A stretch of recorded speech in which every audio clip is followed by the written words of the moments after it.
Anyway, look, it's heated times right now. There are a lot of people on the right who are looking at every move that I make so that they can be like, oh my God, there you go. This guy supports Antifa, which is kind of funny because I don't think they understand that I openly support Antifa.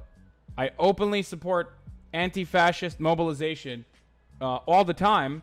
I say it on my shows. I tweet it out. I don't know if there is I don't know if there's any more, I don't know what else I can do to show that. And the reason why I'm of course referencing this is because people on the right who are either fascist adjacent or fascist supporting at the very least are celebrating the fact that one of them reached out to me and DM me to get my questions to ask me questions about Andy Ngo to see if I was in support of what happened. And I was like, yeah, no, I talked about it on my show and also tweeted about it. The only reason why I feel bad is because it looks bad for a broad liberal audience. And then they were like, oh, you're fucking done, kid. You're fucking so done. As a matter of fact, we're going to go and fire this off to Memology 101 or whatever the fuck. And we're going to make we're going to expose you. It's bitch, just look at my Twitter. Did I stutter? Do I look like I'm hiding my perspective? I've been tweeting about it nonstop since yesterday, starting with real suspicious that white supremacists literally murder people, and you rarely ever hear about it from these guys, but some dairy hitting his backpack is going to get the round-the-clock coverage on Tucker. And then following up by, after finding more information, because, I was just working off of the Andy Ngo original tweet. So, I made fun of him originally, and then I continued after I found more information out about him.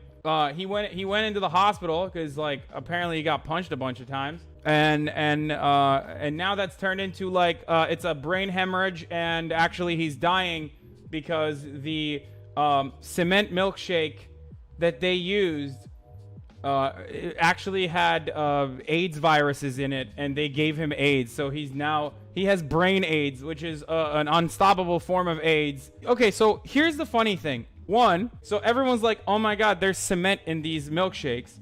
And every anti-fascist protester who was on the ground there is like, no, these weren't even dairy milkshakes.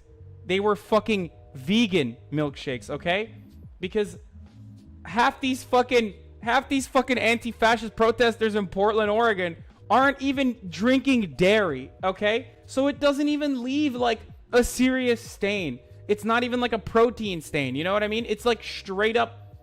It's just straight up fucking vegan milkshakes, which people were drinking. Okay, these fucking soy boys. Now, the second hilarious element that I want to talk about here is the fact that sugar dissolves cement, and there's actually anti-fascist history revolving sugar and cement. Okay. It's a beautifully ironic situation because so people are fucking losing their minds and I can't believe they're throwing these sugary beverages at people to to kill them or whatever. Except sugar, literally one pinch of sugar will destroy tons of cement, okay? It literally stops it from solidifying. It's fucking insane that this has become the narrative that what not only am I defending Antifa, I'm also laughing at all of these people, okay? Because even if you were lactose intolerant, let's say, they're not even throwing dairy products. They're throwing vegan milkshakes that they themselves were drinking. Anti-fascist protesters literally used sugar, small pinches of sugar, to destroy to stop the construction of French prisons, which is why it's hilarious that these guys are saying that, oh no, they're using these solid rock cement milkshakes that I guess in their minds turn dense as soon as you throw it. It's like a grenade. It's fine. It's not dense. It's liquid when it's in your hand, but as soon as you release it from your hand, it becomes dense, and that's why Andy Ngo got his shit wrecked because it's like a cement grenade. Then they turned around and were like, oh yeah, it wasn't actually the cement that hurt Andy. It was actually they were putting quick dry cement or whatever to burn people. Like it's just like it's caustic or to burn people or whatever. Now, of course, we have, thank God, we have some journalists who have already started investigating the matter to see if the Portland police was yet again doing defense work for the fascists, which they are known to do by putting out a false claim that there was cement in these milkshakes, or if there's any truth to their sentiment. Now, Ken reached out, our investigative reporter over at TYT Investigates, the FOIA boy himself, Ken Klippenstein, reached out to the Portland Police Department and asked them if this statement that they came out with was true in regards to the Portland Police statement that claimed that police have received information that some of the milkshakes thrown today during the demonstration contained quick drying cement. We are encouraging anyone hit with the substance to report it to the police. And yeah, so Ken reached out to them and said, want to make me wait 6 weeks for transparency on what happened at the demonstrations in Portland yesterday? I file records requests with police all the time, and this is absurdly long. Is there some way I can get this expedited? I called, but no one answered. So apparently there's too many requests, so they simply cannot reveal the information and the accuracy of those claims. Just, we got to wait for 6 weeks, guys. Sorry, can't do it. You know, we have the proof on our side, but it'll come in the next 6 weeks once this conversation has died down and once every fucking liberal media outlet has already went through that claim and has used it as defense that Antifa is indefensible. So, you know, that, I'm sure. No, the police tweeted it, so they wanted to figure out, like Ken was trying to get more information on it, but you know, I guess we won't get it for the next 6 weeks while this, while the anti-fascists are the real fascists narrative once again runs through the news cycle at a rapid clip with like Jake Tapper and Brian Stelter literally tripping over one another to actually give blowjobs, like personally, to Gavin McInnes and the Proud Boys, like harder. Like, who will suck off the Proud Boys harder on CNN NewsHour? So we'll wait until that's done, and then we'll figure out if it was actually cement or not. There are many different ways to go about this. I don't think that Andy Ngo should have been punched. I said this already yesterday in my immediate reaction to the situation, and I will repeat that. I don't think he should have been punched. He is 100% dedicated his entire life to doing what motivates him the most. He has made his passion his life's work, and his passion, of course, is to defend fascists. His passions, of course, revolve around looking at a conflict between white supremacists and white nationalists on one side and counter-protesters who are like, hey, that's not good on the other side, and then claiming that these guys aren't white nationalists and then turning his camera onto the counter-protesters and claiming that the counter-protesters are actually the violent ones. So he is 100% always working in defense of fascists. He has a long history of doing this for Colette, which is precisely why publishers like VDare, for example, or the Daily Caller, for example, were all over this, screeching, okay? Screeching about how this is insanity, this is fucking terrible, how dare they do this to a journalist. You know, VDare, by the way. Like, fucking VDare, okay? A literal white nationalist publication. God. Or the Daily Caller, which has featured white nationalists routinely. The Daily Caller, which has, you know, made entire video compilations of protesters getting rammed by cars. So weird that these guys are now literally virtue signaling about a centrist reporter getting milkshaked. So let's look at a couple of Andy Ngo's, like, some of his best work. Let's just look at that really quickly to just, like, get a better understanding of what this guy represents. So, 30th of January, 2019, your reporting has some issues. The Proud Boys is not a white nationalist group. This type of disinformation is what motivates ignorant people to go on the streets to confront and fight people they associate with that group. Nearby Holiday Park, there was a group of conservatives, including Proud Boys, waving American flags on the bridge. I spoke with a woman named Katie, who I wrongly thought was a counter-protester. Do you support the Antifa cause? I asked. F no, she said. It's too bad the SPLC hate group label is referenced every time there is reporting on the Proud Boys. They are many things, but white nationalist is not one of them. Journalists need to stop viewing the Southern Poverty Law Center as an authoritative figure on hate. Now, quickly, just let me mention some stuff. Everyone is going to bring out the fact that Andy Ngo is both gay and Asian in an effort to make it seem like it's impossible for him to do the dirty work of white nationalists and white supremacists, despite the fact that you can see right here that he is literally doing that. Okay?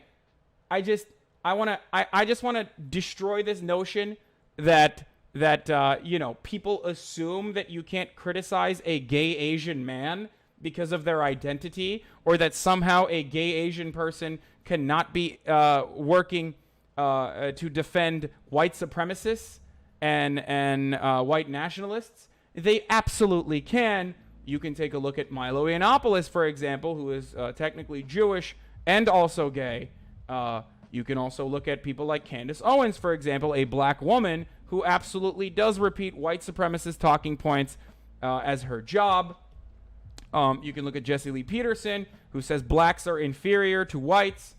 So, miss me with that fucking bullshit. If you're in here right now and you think that I'm going to ever lend any credence to that kind of bullshit fucking identity politics that you actually see from the right all the time, because they think it's like a good shield to have when you have like one minority person, suck my dick. Fuck you.